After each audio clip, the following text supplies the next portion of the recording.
Headlines प्रायोजक सर्वोत्तम मसाले रामबंधू मसाले।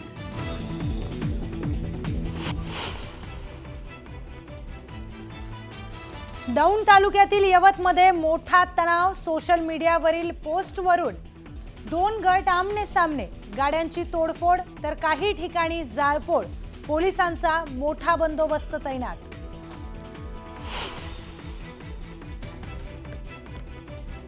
सध्या तरी मंत्रिमंडळात दुसरा कोणता बदल दिसत नाही। मुख्यमंत्री देवेंद्र फडणवीसांचं मोठं विधान।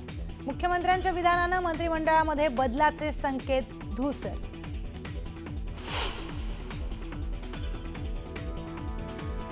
मुख्यमंत्री आणि उपमुख्यमंत्र्यांनी जो निर्णय घेतला तो मला मान्य, मी नाराज नाही।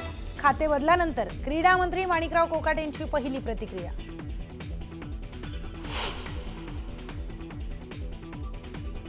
धनंजय मुंडेंसोबत कुठल्याही भेटीमध्ये मंत्रिमंडळाबद्दल चर्चा नाही।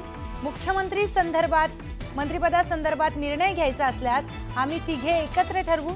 मुंडेंच्या मंत्रिमंडळातील एंट्रीच्या चर्चांवर मुख्यमंत्र्यांचं मोठं विधान।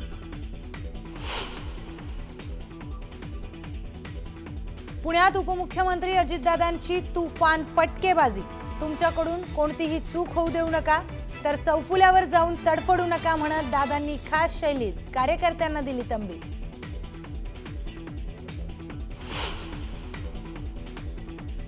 एटम बॉम्ब है, फटेगा तो आप इलेक्शन कमीशन आपको दिखेगा नहीं हिंदुस्तान।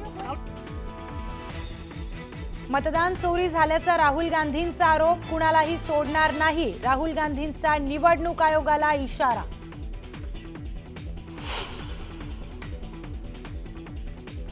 शिवसेना पक्ष आणि चिन्ह प्रकरणी तात्काळ सुनावणी घेण्यास सर्वोच्च न्यायालयाचा नकार।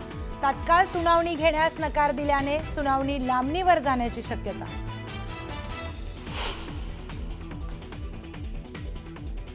पनवेलमध्ये उद्या शेतकरी कामगार पक्षाचा वर्धापन दिन मेळावा। मेळाव्यामध्ये राज ठाकरे आणि संजय राऊत एकाच मंचावर येणार।